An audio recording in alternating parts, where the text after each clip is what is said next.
Alors, numéro 27, on a deux masses reliées par une corde et une poulie. Donc, on a donc une première masse ici de 2 kg. Donc, j'ai déjà fait son poids. Et on a une deuxième masse ici. J'ai mis son poids en vert parce que dans le fond, ce qui va nous intéresser, nous, c'est le poids en Y et le poids en X. Donc, il va falloir les calculer étant donné qu'on a un plan incliné avec un angle de 55 degrés. Alors, tout d'abord, on va aller trouver la tension dans la corde et dans un deuxième temps, la vitesse de chacune des masses 2 secondes après la mise en mouvement. Alors, on va commencer par la première question. Alors, j'ai déjà calculé les poids, comme je disais. Par contre, je vais avoir besoin ici du poids en Y et du poids en X pour la masse de 6 kg. Donc, je pourrais commencer tout de suite par aller calculer ça. Donc, le poids en X de la masse de 6 kg. Et dans le fond, le poids en Y, j'en aurais pas vraiment besoin parce que si on regarde le dessin, là, si on se fie au texte aussi, on nous dit que la surface ici, elle est lisse. Alors, comme elle est lisse, il n'y a pas de friction qu'on doit tenir compte, donc pas de force de friction. Et dans le fond, pour quelle raison on aurait besoin de calculer N? Ce serait si on aurait une force de friction. Comme nous n'en avons pas, on n'a pas besoin de calculer N, donc on n'a pas besoin de PY. Donc, je vais aller faire uniquement le poids en X, parce que c'est celui-là que je vais avoir besoin. Alors, le poids en X va être égal à mon poids multiplié par le sinus de 55 degrés. Ça va donc me faire 58,8 newtons fois sinus de 55 degrés. Et donc, ça va donner 48,17 newtons. Donc, j'ai trouvé le poids en X. Je peux maintenant donc aller faire la somme de mes forces dans le sens du mouvement. Et ça me rappelle qu'il faut que j'aie identifié ce fameux mouvement-là. Donc, je regarde les forces qui sont que je dois tenir en compte ici. Donc, j'ai une force de 19 newtons et j'ai une autre force de 48 newtons. Donc, qui tire dans des sens opposés. Donc, je dois me demander qui va gagner entre ces deux-là. La force qui est la plus grande, c'est bien P, le poids en X, qui est de 48. Donc, ça veut dire que mon mouvement, il va se déplacer comme ceci. Oups! Mon mouvement se déplace comme ceci, le sens du mouvement. Donc, si on suit ce sens-là, bien, la masse ici de 2 kg va monter dans les airs et l'autre va descendre comme ça. Donc, c'est ça ici, le sens de mon mouvement. Alors, avec le sens du mouvement, je vais dire premièrement, mes forces que je dois prendre en compte sont le poids de la masse de 2 kg, plus la tension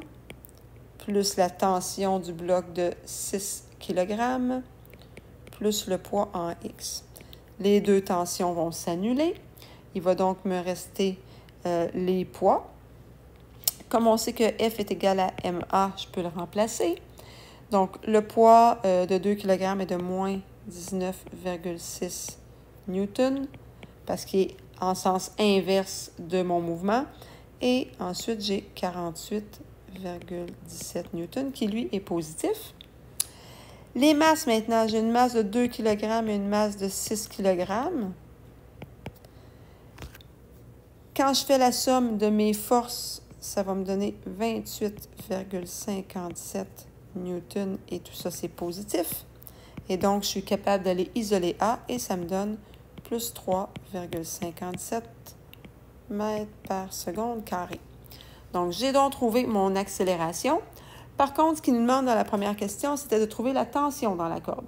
Donc, pour trouver la tension, je vais devoir isoler une des deux masses. Donc, isoler la plus facile, je pense, c'est la masse de 2 kg. Je dis la plus facile parce que c'est elle qui a le moins de force en compte dans son diagramme des forces. J'ai donc le poids en 2 et la tension. Alors, on va donc pouvoir trouver la tension avec ça en faisant la somme des forces, encore là, de mon mouvement. On se rappelle que Ici, le mouvement va aller vers le haut.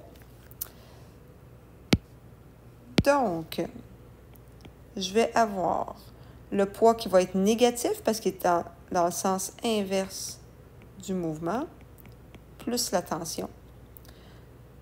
Donc, ça va donc me donner une tension de... Ah, putain, un petit peu, j'ai oublié de faire mon MA. Je vais aller en arrière. Donc, mon mouvement, effectivement, qui est égal à MA. Donc, j'ai moins 19,6 newtons de ce côté-ci. La masse, on la connaît, elle est de 2 kg. L'accélération, on l'a trouvée, 3,57 mètres par seconde carré. Et donc là, je peux aller isoler T, qui va me donner 26,74 newtons. Donc, on vient de répondre à la question A. Il nous reste maintenant la question B. Alors, la vitesse de chacune des masses, 2 secondes après qu'on ait mis le système en mouvement. Alors là, qu'est-ce qu'on connaît? On connaît l'accélération de ça ici. Qu'est-ce qu'on connaît d'autre? On sait que la vitesse initiale du système, elle était de 0 mètres par seconde parce qu'on l'a mis en mouvement. Donc, au départ, il était arrêté. Et on a delta T qui est égal à 2 secondes. Donc, avec ces trois informations-là, on est capable de se servir des formules qu'on a vues dans les MRUA. Et on va sortir celle-ci. Oups, là. On va sortir celle qui nous dit que l'accélération est égale à la vitesse finale moins la vitesse initiale divisé par delta T. L'accélération est de 3,57 mètres par seconde carrée. La vitesse finale, c'est ce que je cherche. La vitesse initiale, elle était de 0, divisé par 2 secondes. Ça va donc me donner une vitesse finale qui est égale à plus 7,14 mètres par seconde. Terminé.